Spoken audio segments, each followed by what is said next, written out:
سلام بیننده عزیز، به برنامه اخباری آزادی خوش آمدید. امروز 24 اپریل است و در برنامه آخرین خبرهای جهان تاجیکستان را خلاصه کردیم. اینجا نگاه به مهمترین موضوعهای برنامه. نگاه به وضع آسیب دیدگان زمین لرزه در شرق تاجیکستان. برخی ساکنان رشت که از زمین لرزه آسیب دیدند از تقسیم ناعادلانه کمک‌ها شکایت دارند. یکون چیزی آورد دیگر نمون او علاوی یکون چیزی خدمت یک بلند زنده هستیم که هیچ حسابش نیست. نشر نامی بیش از 900 تاجیکی که از طرف روسیه در جنگ اوکراین شرکت کردند.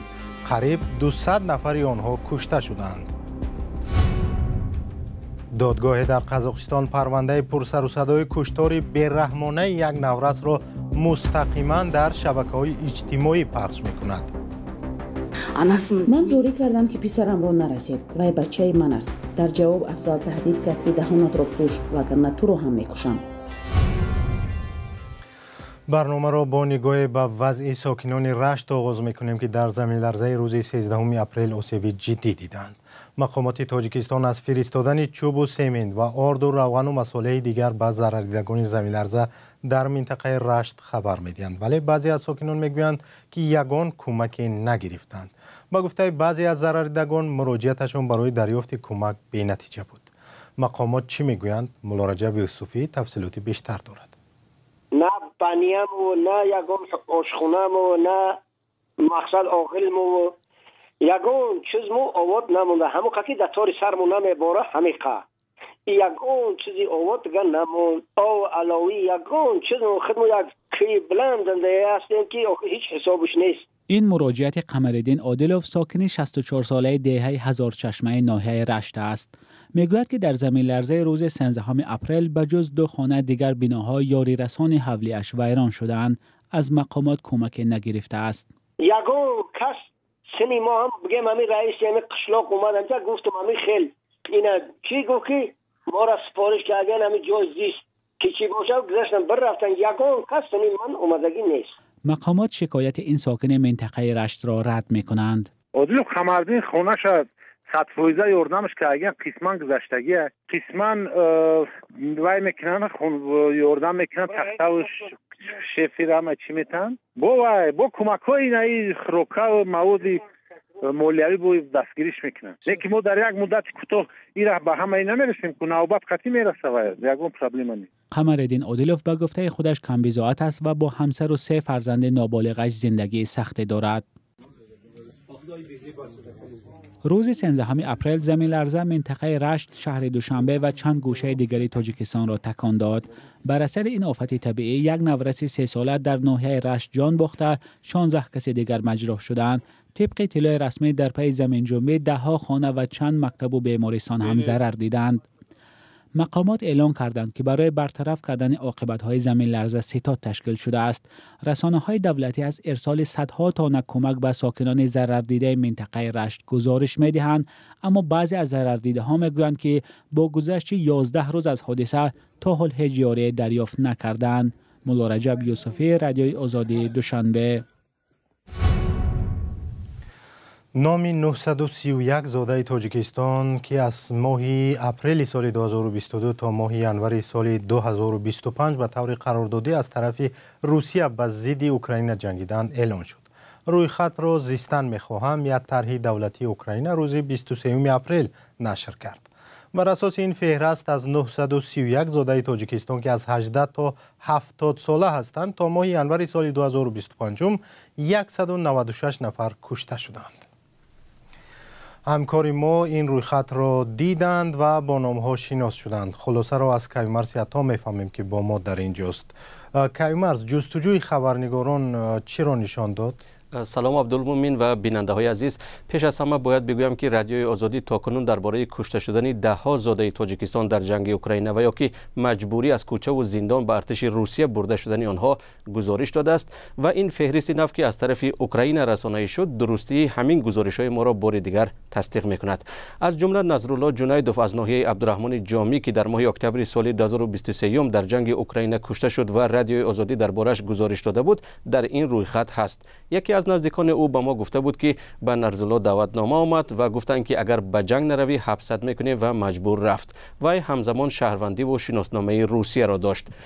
جستجوی ما عبدالمومن نشان داد که بعضی از آنهایی که نامشان در رویخط آورده شده است در روسیه به جوابگری کشیده شدند یا علیه آنها سند ترتیب داده شده با تهدید و ترساندن به جنگ روسیه در اوکراین برده شدند. کیومرس باری اول است که چنین رویخط نشر می شود و مقیاس شرکت زادگان تاجیکستان را در جنگ ضد اوکراین هم نشان می دهد و در یک روز اخیر در شبکه‌های اجتماعی نیز سبب نگرانی و بحث‌های زیاد شد. آیا مقامات تاجیکستان در این زمینه حرفی گفتند یا اظهارات دادند؟ بله عبدالمومن، این بار اول است که چنین رویخط نشر و پهن می شود. طوری اشاره کردید اما گمان می رود که آمار پوره را در بر نمیگیرد. مؤلفان اشاره کردند که بعضی از آنها شهروندی روسیه را نیز دارند اما تعداد عمومی آنها حالا دقیق نیست. این طرح از این پیش رویخط صدها شهروند قزاقستان و قرقیزستان را که در صف نیروهای روسیه علیه اوکراین جنگیدند نیز نشر کرده بود. مسئولان طرح روز 23 اپریل در بیانیه گفتند که تعداد شهروندان تاجیکستان که با ارتش روسیه قرارداد یا شرطنامه امضا کردند رکوردی است. آنها یکی از سببها را به مهاجرت زیاد تاجیکان در روسیه پیوند داده و گفتند که اکثر آنها تهمه آسان کمیساریات‌های حربی می‌گردند. تا این دم واکنش مقامات تاجیکستان به نشر نام شهروندان در رویخط زرخریدان هنوز معلوم نیست، اما یک منصبدار ریاست کارهای داخلی ختلان روز 23 اپریل در صحبت با رادیوی آزادی گفت که پس از شروع جنگ در اوکراین دستور گرفتند آن تاجیکانی را که به این جنگ جلب شدند رویخط کنند. به قول او در این میان شخصانی هستند که دو شهروندی دارند و افراد دیگری که از زندان به این جنگ رفتند، ولی توجه آنها بیشتر به شخصانی بوده است که تنها شهروندی تاجیکستان را دارند. او گفت که از روی قانون شهروندان تاجیکستان که از جانب روسیه در اوکراین می جنگند باید به جوابگری کشیده شوند، ولی حالا بجز از رویخط و جمع آوری معلومات دربارهشان هیچ پرونده باز نشده است. سپاس کیومرس. بیننده های عزیز، معلومات بیشتر را درباره رویخط 931 زاده تاجیکستان که تا اول امسال از طرف روسیه به ضد اوکراین جنگیدند در وبسایت رادیو آزادی دسترس کنید. سلام، اگر خط و خبر می‌خواهید ما داریم. نوید بامدادی، سرخط خبرها، اخبار تاجیکستان و جهان، گزارش‌ها و تحلیل‌ها. چی می‌گذرد و چرا؟ دانستن، فهمیدن است. ضمیمه یا اپ ما را بگیرید. یک افسر سابق میلیسا را در تاجیکستان بعد از 7 سال جستجو پیدا و بازداشت کردند. محمدالله دیو به مرگ طالبجان دوستوف ساکن ناحیه شهر توسی ولایت ختلان گمان زده است و از سال 2018 در کافتکابی بین المللی قرار داشت. ائتلاف ضد شکنجه در تاجیکستان روز 23 اپریل خبر داد که دیو 2 هفته پیش هنگام بازگشت از روسیه در فرودگاه بین المللی دوشنبه دستگیر شده در بازداشتگاه قرار دارد. طالبجان دوستوف در ماه ایولی سال 2017 بعد بازداشتش با گمان قاچاق مواد مخدر جان باخت. پیوندانش دعوا داشتند که دوستوف در پی لطوکوب کارمند میلیسا درگذشت. آن زمان مقامات سبب مرگ طالبجان دوستوف را سکته قلبی گفته اما دیرتر علیه افسر میلیسا پرونده باز کردند. محاکمه محمدالله دیو در ماه ینوری سال 2018 شروع شده. دادستان در ماه ایون همان سال با اون 9 سال زندان خواست، ولی بعد همین محاکمه افسر میلیسا را دیگر نیافتند. دیو تا آن وقت با شرط بیرون رفتن از جای زیست در آزادی بود. برنامه را با خبری از قزاقستان ادامه می‌دهیم. کشتار بی‌رحمانه نورس 16 ساله در یک دادگاه قزاقستان بررسی می شود. گمانبران قتل نورس میگویند این کار را نکردند، اما جزئیاتی از بی‌رحمی قاتلان که در مرافعه صدا داد همه را حیرت زده کرد. گزارش نستایش وریمیا را در این باره در تهیه میرزانبی خالقزاد ببینید. پخش زنده و برخط این مرافعه را در تالد قرغان همه قزاقستانی ها تماشا می کنند. در کرسی عیبداری 9 نفر نشسته است. بنا به فرضیه تفتیشات آنها در مغازه عائله شهرزاد زنازنی کردند. پدر و تقای شهرزاد را لطوکوب کرده، سپس نوبت به خودی او رسید. به گفته دادستانی نقش یکی از گمانبران در این جنایت بیشتر است. در کوچه‌ای که مغازه قرار دارد صدای 2 تیر شنیده شد. یک تیر به خانه روبروی آن رسید و دیگری به بینای دکانی محلی. شناوسیل از کرد استفاده کرد که با خود آورده بود. با آن در پیش چشم مادر و بیبی شهرزاد او را زد. او به عضوهای حیاتن مهم زده است. نورس خواست گریزد. اما پس از 50 متر از هوش رفت. محض همین ضربه سبب مرگ او شد. نورس با جسم آغشته در خون در آغوش مادرش جان میداد، ولی حملگران با این اکتفا نکرده یکی شهرزاد را لطکوب میکرد و دیگری با دسته تپانچه به سر او چند ضربه زد. با شنیدن جزئیات کشتار بیرحمانه حال مادر و بیبی نورس در دادگاه بد شد. آنها را با ماشین یاری تجلی بردند، ولی در مرافعه نوبتی مادر شهرزاد حاضر شد و بیانات داد. من زوری کردم که پسرم را نرسید. وای بچه من است. در جواب افضل تهدید کرد که دهانت را پوش وگرنه تو را هم میکشم. من از دختران خواهش کردم پزشکان و پلیس را دعوت کنند، ولی آنها حتی از جای نجنبیدند. من دیدم که به شهرزاد 7-8 نفر حمله کردند. وای به عقب رفت و سپس افتید. وقتی خونروی را دیدم فهمیدم که او را با کرد زدند.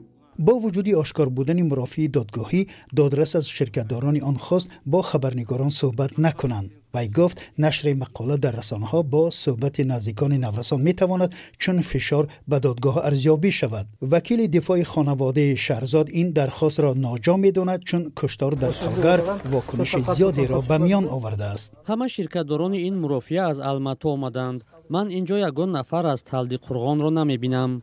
میگویند از تمامی وسایل فنی دادگاه عالی استفاده شده است، مثلا پخش مستقیم. شاید برای آنها انتقال دستگاه‌ها به جای دیگر مشکل است. نمیدونم پشت این قرار چی میایستد، ولی دادگاه باید آن را اساسناک کند. ما طلب داریم که پرونده در دادگاه ناحیه قرسای منطقه الماتا گذرانده شود. آنجا قضیه‌های پرسر و صدا هم بررسی شدند. وکیلان دفاع گمانبران هم به تغییر مکان برگزاری بحث دادگاهی پافشاری دارند.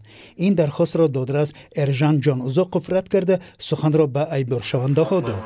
آنها با یک آواز میگویند در مرگ شهرزاد پولاد گناهکار نیستند. کشتار پرسر و صدا در تالگر اکتبر سال گذشته رخ داد. زنازنی گروهی جوانان را که با کشتار انجام یافت به دسته محلی خوتورسک ربط دادند.